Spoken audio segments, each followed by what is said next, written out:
My son called me a loser in front of everyone. The word fell across the dinner table like a blade, sharp and deliberate. It didn't come from a stranger or a drunk in a bar. It came from the same mouth I once kissed goodnight, the same voice that used to whisper, "Mom, don't leave the light off. I'm scared of monsters." If you're watching this video, please like and subscribe to the channel and tell me in the comments where you're listening to my story of revenge from. I want to know how far it has reached. The restaurant was one of those places that smelled of money, white tablecloths, crystal chandeliers, waiters who floated instead of walking. My ex-husband Mark had chosen it, of course. It was his favorite stage for showing off the life he built after leaving me. He sat across the table, his tie gleaming, his hand resting over his new gold watch. On his right was Emma, my son's glamorous wife, smiling the kind of smile that hides a knife behind it. And next to her sat my son, Daniel. My boy. He looked perfect. The tailored navy suit, the Rolex, the confident posture of a man who believed he owned the world. He swirled the wine in his glass like he'd seen Mark do 1,000 times. They were the same now, two men obsessed with the surface of things. "I just closed another round of funding," Daniel said loudly enough for nearby tables to hear. "Investors can't wait to get in. I'm thinking of upgrading the car again. The 7 Series feels old already." Emma laughed, touching his arm lightly. "You deserve it, honey. You've worked so hard." Mark nodded, his tone dripping with condescension. "Ambition, Daniel. That's what separates the winners from the rest. Your mother, she's a kind woman, but she never understood that." The air tightened. My fingers froze around the fork. Daniel smirked. "Exactly. That's why she spent her life building for other people instead of herself." "Sorry, Mom, but it's true. You're, well, a loser." For a heartbeat, no one moved. The sound of a spoon clinking against a glass somewhere in the room was the only thing alive. Emma lowered her gaze, pretending to be embarrassed. But I saw satisfaction flicker in her eyes. Mark simply smiled, pleased that his lesson had taken root. I didn't shout. I didn't cry. I just placed my napkin on the table, folded it neatly, and stood up. My knees didn't shake. My voice didn't tremble because there was nothing left to say. I walked out of that restaurant alone, past the chandeliers, past the whispers. Outside, the air was cool and clean. I didn't call for a cab. I walked home through the quiet Atlanta streets, the heels of my shoes echoing against the pavement, like a metronome counting down to something inevitable. That night, in the silence of my house, I finally understood.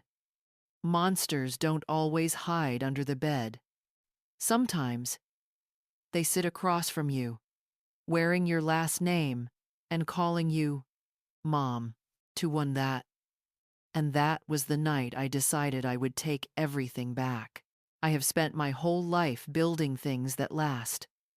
Bridges, roads, foundations, strong enough to hold the weight of other people's dreams. I was the only female civil engineer in my company back in the 70s. And I learned early that real strength doesn't shout, it endures. Maybe that's why Daniel mistook my quiet for weakness. He never saw the calculations behind my calm or the steel beneath my silence. When his father, Mark, left me 15 years ago, I didn't fight for sympathy. I fought for survival. I rebuilt my life from the ground up, brick by brick. The divorce settlement wasn't huge, but I invested every dollar wisely: rental properties, construction stocks, and a small tech venture that no one thought would make it. That venture became my seed capital for everything Daniel believed was his. He was in college when I first noticed the change. The sweet boy who used to build Lego towers beside me started speaking like a salesman, chasing applause more than purpose. He wanted success fast, loud, and shiny. So I gave him the illusion of it. I let him believe he was discovered by investors, when in truth, the venture capital firm that funded his company was a shell corporation. I created Innovate Future Group, operated quietly through my attorney, Alicia Warren. It wasn't charity, it was a test. I wanted to see if my son could grow into the kind of man who built something real. But instead, he built a life on borrowed light. He started living in a world where style replaced substance, where a luxury car meant power, and a penthouse meant pride. Every holiday dinner, I'd listen to him boast about deals he never closed and investors he never met. Emma would sit beside him, nodding like a queen beside her king. I stayed silent, watching, studying the cracks forming beneath their marble facade, because I knew something he didn't. Every empire that rises on sand must one day meet the tide. On the night he called me a loser, I didn't just lose a son.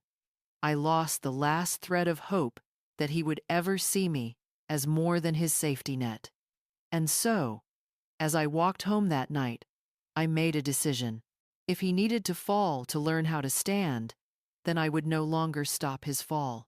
What Daniel didn't know was that his life, the company, the car, the penthouse, wasn't his creation. It was mine.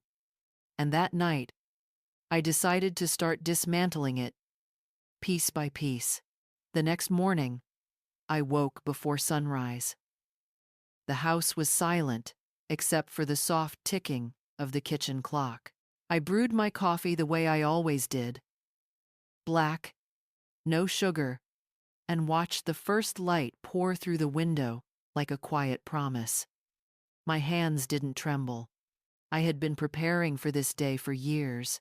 I went into my study, a small room lined with blueprints and framed photographs of bridges I had designed.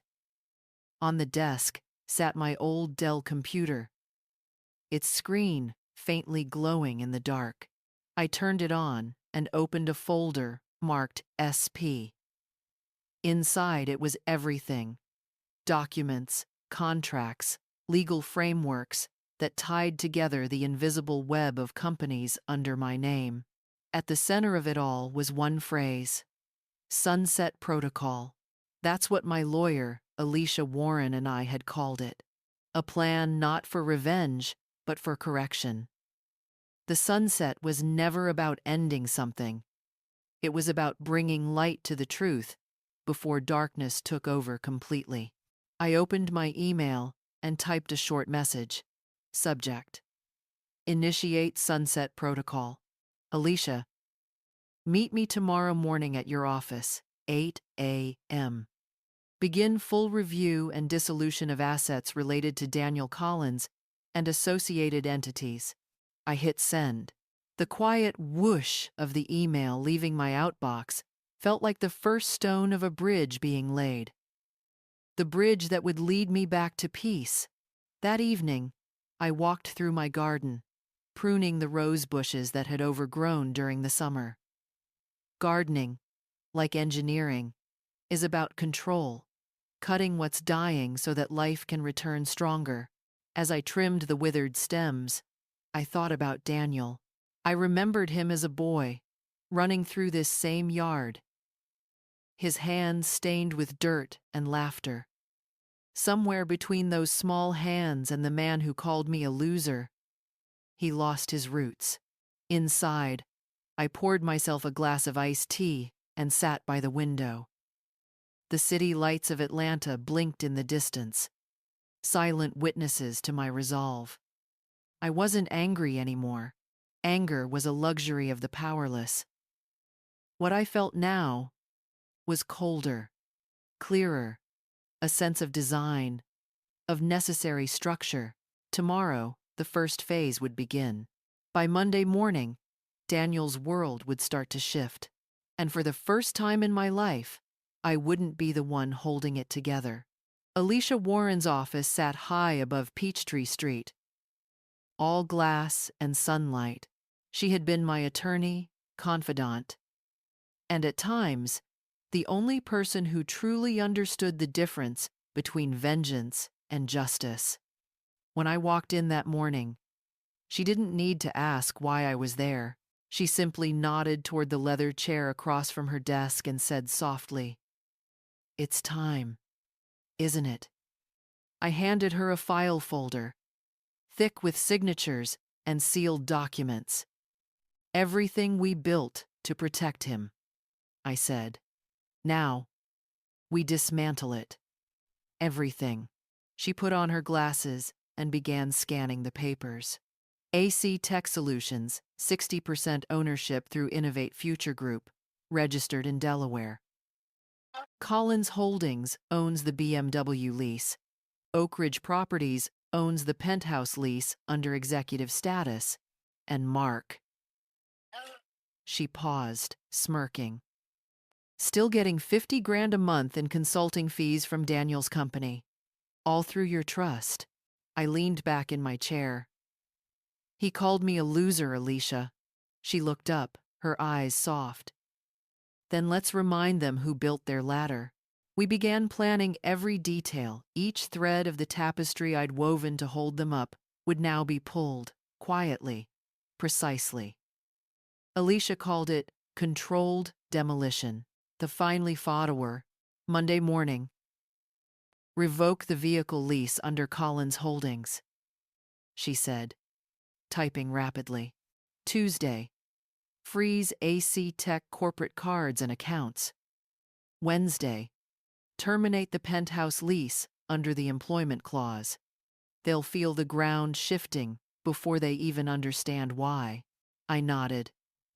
There was no satisfaction in it. Only a strange calm, like watching a bridge collapse that you knew could no longer hold its weight. Before leaving, Alicia stopped me at the door. You're sure about this, Margaret? Once this starts, there's no going back. I smiled faintly. There's no back to go to. That evening, I returned home and sat at my kitchen table with my old notebook, the one Daniel had scribbled drawings in as a boy. On the first page, I had once written, "Build with purpose, or the structure won't stand." Somewhere along the way, he forgot that lesson. I closed the notebook and whispered to the empty room. It's time you learn what real foundations feel like, my son. The next morning, as sunlight touched the horizon, I imagined the first tow truck rolling into the garage beneath Daniel's penthouse. By nightfall, his empire would take its first crack. Monday morning arrived bright and ordinary, the kind of morning that makes you forget how quickly lives can change. I drank my coffee slowly, tasting nothing but resolve. I didn't watch the news. I didn't pace. I sat on the back porch and listened to the neighborhood wake up a dog barking 2 houses down. The distant hum of a delivery truck, small, ordinary sounds that had nothing to do with the storm I had started.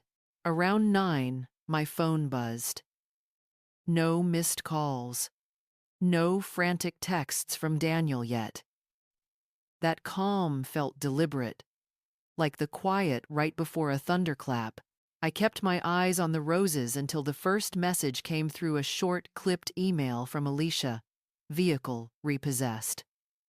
Photos attached. I didn't open them for a long minute. I folded my hands in my lap and breathed, steady as a metronome.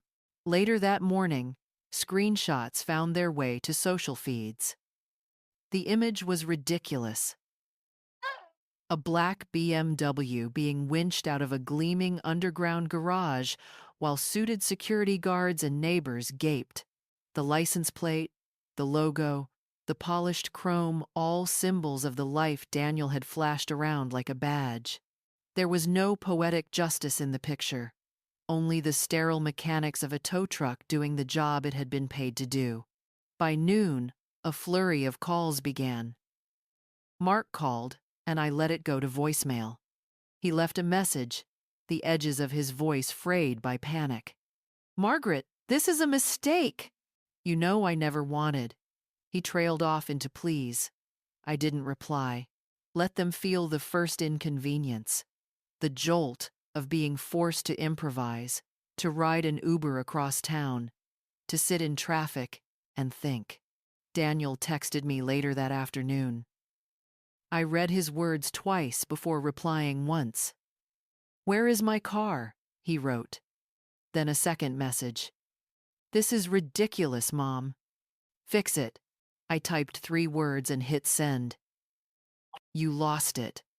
Not gloating, not triumphant, just factual.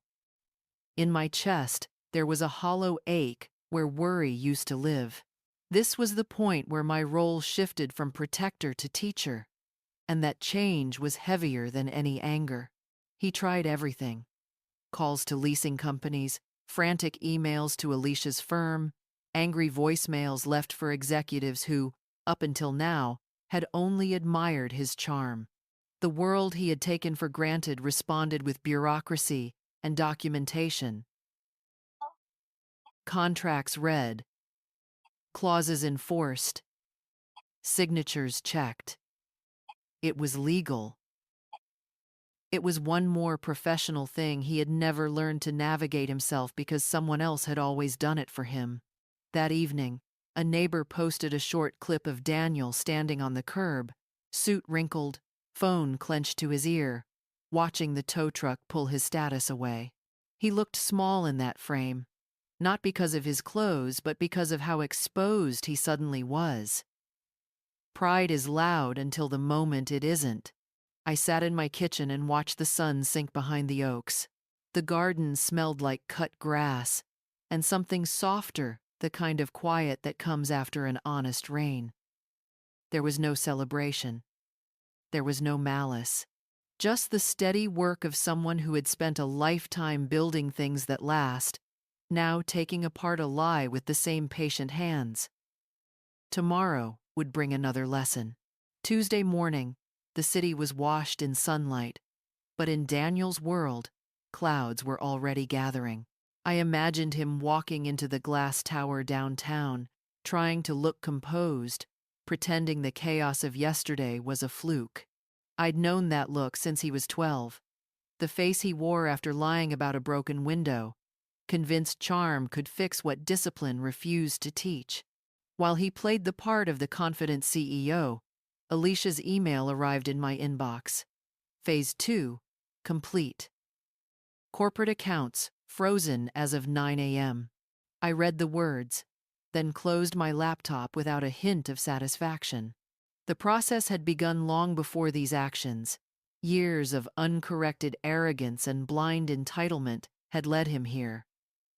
Today was merely the moment the structure buckled under its own weight. Around mid-morning, I received a call from an unknown number. I didn't need to check the ID. Daniel's voice came through sharp, brittle, coated with desperation. "Mom, something's wrong with the bank. None of my cards work, not the company ones. Not even the personal account. Payroll's frozen. Vendors are calling." I said nothing for a few seconds, letting the silence stretch between us. Then, in the calmest tone I could manage, I said, "Maybe it's time to focus on the work, not the image." He scoffed, muttered something about investors and emergencies, and hung up. I could picture it all. Him storming into his office, employees glancing up with a mix of pity and fear. His attempt to swipe the corporate card at the cafe downstairs, only to hear the machine beep and the barista whisper, "Declined." That's how lessons begin, not with speeches, but with small humiliations that puncture delusion. By noon, the freeze rippled outward. Mark called next, his voice cracking with panic. His so-called consulting empire, built entirely on Daniel's payments, had collapsed in a single morning. "Margaret, This is serious, he pleaded. You can't do this to us. Us. That word had always carried the weight of assumption that I existed to fix, to finance, to forgive. Not anymore. You built your house on sand, Mark, I said quietly. Don't call the ocean unfair when the tide comes in. Then I ended the call. The afternoon passed in peaceful routine. I watered my garden, paid the electric bill, and read a chapter from a book about bridge failures. How engineers learn more from collapse than from success. That evening, as twilight painted the porch in soft gold, I thought of my son sitting behind his glass desk, staring at screens that no longer responded, realizing maybe for the first time that money, power, and identity were all borrowed. Tomorrow, the final lesson would come, the one that would strip away everything and leave him standing face to face with himself. By Wednesday morning, Daniel's world was already crumbling. He just didn't know the floor beneath him was gone. He left his apartment late, wearing the same wrinkled suit he'd worn for days, his face drawn from sleeplessness. Pride made him believe things would somehow fix themselves. Pride always does. At exactly 9 a.m., Alicia called. Phase 3 executed, she said. Notice delivered. 72 hours to vacate. Her tone was steady, almost detached. I thanked her quietly and hung up. Outside, the morning sun filtered through the blinds, bright and merciless. Across the city, Daniel was walking into the storm. His wife, Brittany, was already in tears, pacing the marble floor of the penthouse. Her phone buzzed nonstop. Friends, acquaintances, people from their perfect circle suddenly curious about their downfall. When Daniel stepped inside, she turned on him, eyes wild. My cards were declined, she shouted. All of them. The salon. The store. Do you know how humiliating that was? He tried to calm her, but she was beyond reason. It's just a system glitch, he lied, his voice cracking under its own weakness. But before he could finish, a sharp knock echoed through the apartment. 3 times. Firm. Final. A man in a gray suit stood at the door, a leather folder in hand. Mr. Collins? He asked. I'm Harrison, Senior Property Manager for Oak Ridge Towers. I'm here to serve you this. He handed Daniel a thick envelope. Inside was an official notice. Lease termination. Immediate cause. The language was cold, legal, and absolute. Daniel skimmed the paper, not understanding half the words until one line stopped him cold. Employment status change renders lease void. I haven't been fired, Daniel protested. It's just temporary. I'm afraid the ownership doesn't see it that way, Harrison replied, his expression impassive. You have 72 hours to vacate. Brittany let out a sound half sob, half scream. 72 hours?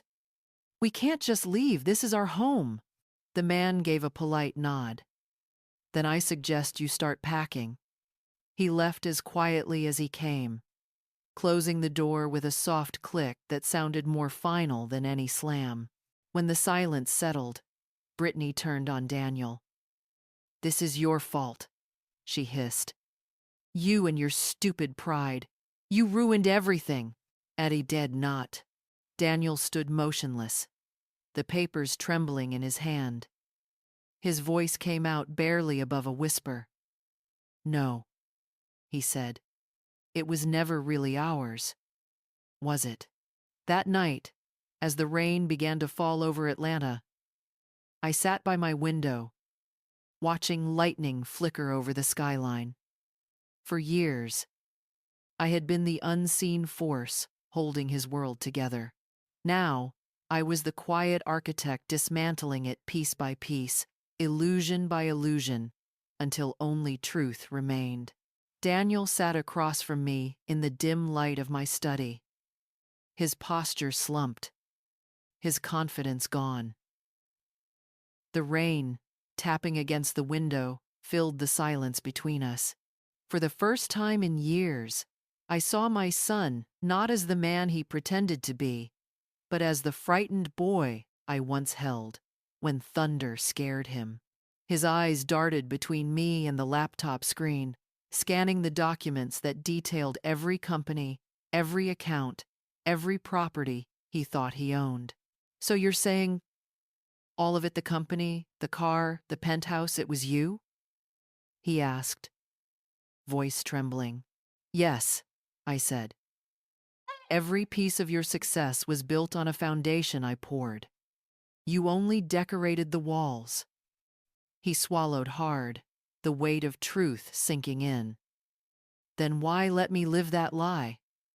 Why not just tell me? 2. Because I wanted you to grow into the kind of man who could hold what he was given, I said softly. But you never did. You learned how to spend, not how to earn. You chased image, not integrity. He flinched.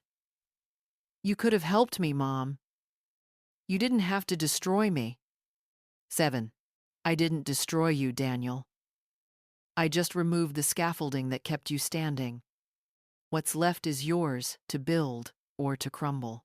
He looked down, tears welling but refusing to fall. For a moment, he seemed smaller, fragile, real. I thought you wanted me to succeed, he whispered. I did, I said. But success built on deceit and dependence isn't success.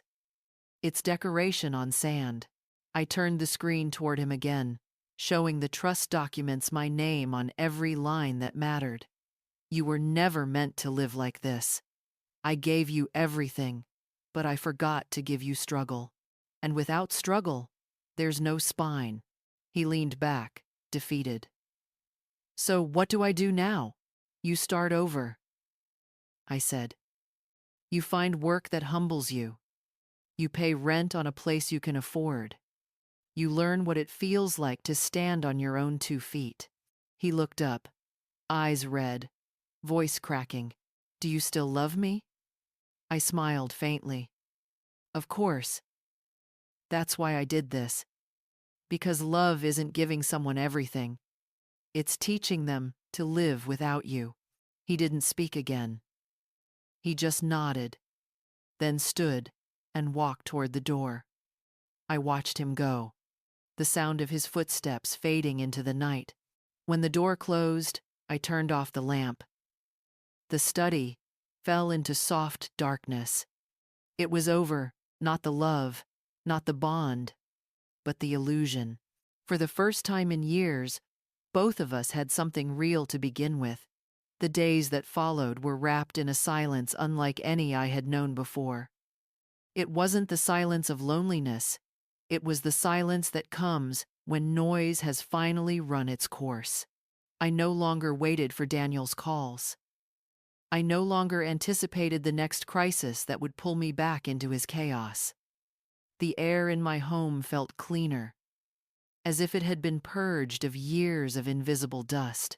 Each morning, I rose early and walked through my garden. The roses were blooming again, not perfectly, but enough. I trimmed the overgrown stems, feeling the weight of each careful cut. Gardening, I realized, was an act of faith. You prune what's diseased so something stronger can grow. Perhaps I had done the same with my son. On Friday, my phone finally rang. The name flashing across the screen made me pause. Brenda. I hadn't heard from her in months. My first instinct was to ignore it. But curiosity got the better of me. I answered. Margaret, she began, her voice shaking. You have to help us. Everything's gone wrong. The contract, The cars, the house, it's all collapsing. I said nothing. I listened as panic poured through the line. Mark's business was tied to Daniel's company. They froze the accounts. The bank is foreclosing on the lake house. My membership's been suspended, they said. Payments bounced. Her voice broke into a sob. You have to fix this. You can't just walk away. I took a deep breath and said, Brenda, for years, I tried to save everyone, you, Mark, Daniel, from the consequences of your own choices. But saving people who refuse to learn isn't love. It's slow destruction. Her tone turned desperate, angry. You're doing this out of spite. You want revenge. No, I replied calmly. I want peace. I want peace. I want peace. I want peace. She fell silent, the kind of silence that tells you the truth has finally landed, even if it hurts. Then she whispered, I have nothing. I looked out the window at the roses swaying gently in the wind. Then maybe now, I said, you'll start growing something real. I hung up. The world outside was quiet. The sun dipped low over the yard, bathing everything in gold. For the first time in decades, I felt light not from triumph, but from release. I had not destroyed their world. I had simply stopped holding it up. And as the evening breeze brushed against my face, I whispered to the quiet air, sometimes the hardest kind of love is letting go. A week later, the air around the house felt different, lighter, cleaner, like the calm that follows a storm. I woke up early, made tea instead of coffee, and sat by the window watching the sun rise over the oak trees. For the first time in many years, I wasn't waiting for the phone to ring. I wasn't worried about bills that weren't mine or apologies that would never come. The world was still, and I was finally part of that stillness. I didn't know where Daniel was living now. I hadn't asked, and he hadn't called. A mother's instinct would normally ache at that silence, but this time, I chose to trust it. Growth doesn't happen under supervision. It happens in solitude. Somewhere, I hoped, he was working, maybe driving deliveries, maybe managing something small but honest. I imagined him standing in line at a grocery store, paying with his own card, feeling a sense of quiet pride. As the days passed, I spent more time outdoors. The garden that once symbolized routine now felt like reflection. Each rosebush I trimmed was a reminder. Love, if not tended with boundaries, will overgrow and choke everything around it. I had spent years mistaking sacrifice for strength, believing that a mother's worth was measured by how much she could give up for others. But giving endlessly doesn't make you selfless, it makes you disappear. I had learned too late, perhaps, that protecting someone from consequences is the cruelest kindness. Daniel never learned humility, because I never required it of him, and by rescuing him every time, I taught him to drown. Now, the silence between us was not punishment.